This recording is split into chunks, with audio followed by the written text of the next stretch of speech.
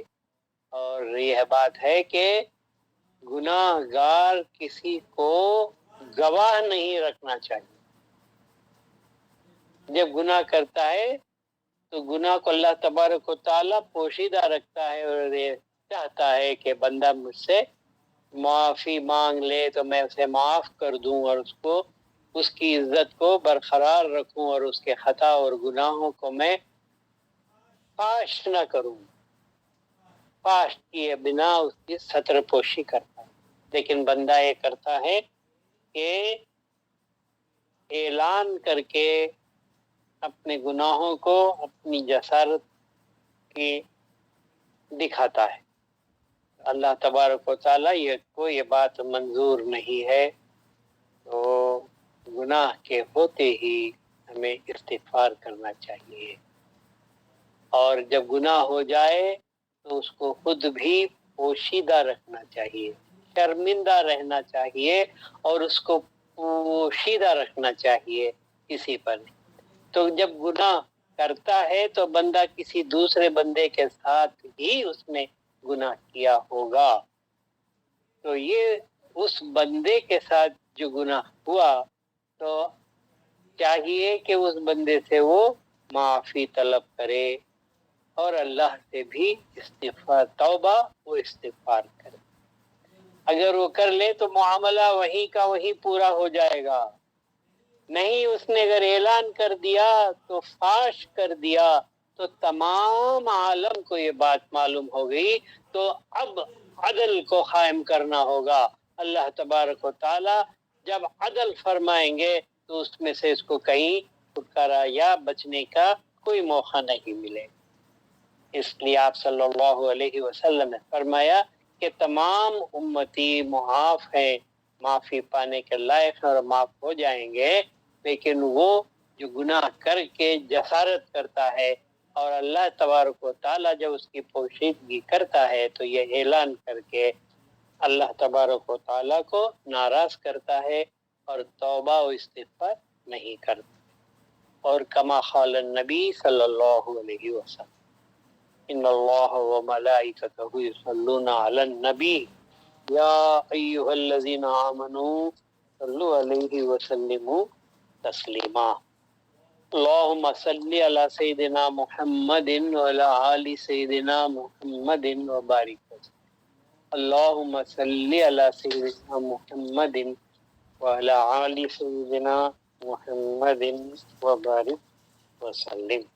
اللہم صلی علی سیدنا محمد وعلی آل سیدنا محمد وبارک وسلم. الا بذکر اللہ تطمئن القلوب لہ الاسماء الحسنى من احصاها دخل الجنہ. لا الہ الا انت یا اللہ, لا الہ الا انت یا اللہ, لا الہ الا انت یا اللہ, لا الہ الا انت یا اللہ, لا الہ الا انت یا اللہ, لا الہ الا انت یا اللہ, لا الہ الا انت یا اللہ, لا الہ الا انت یا اللہ, لا الہ الا انت یا اللہ, لا الہ الا انت یا اللہ, لا الہ الا انت یا اللہ, لا الہ الا انت یا اللہ, لا الہ الا انت یا اللہ, لا الہ الا انت یا اللہ, لا الہ الا انت یا اللہ, لا الہ الا انت یا اللہ, لا الہ الا انت یا اللہ, لا الہ الا انت یا اللہ, لا الہ الا انت یا اللہ, لا الہ الا انت یا اللہ. استغفرک یا اللہ, استغفرک یا اللہ, استغفرک یا اللہ, استغفرک یا اللہ, استغفرک یا اللہ, استغفرک یا اللہ, استغفرک یا اللہ, استغفرک یا اللہ, استغفرک یا اللہ, استغفرک یا اللہ, استغفرک یا اللہ, استغفرک یا اللہ, استغفرک یا اللہ, استغفرک یا اللہ, استغفرک یا اللہ, استغفرک یا عزیز, استغفرک یا عزیز, استغفرک یا عزیز.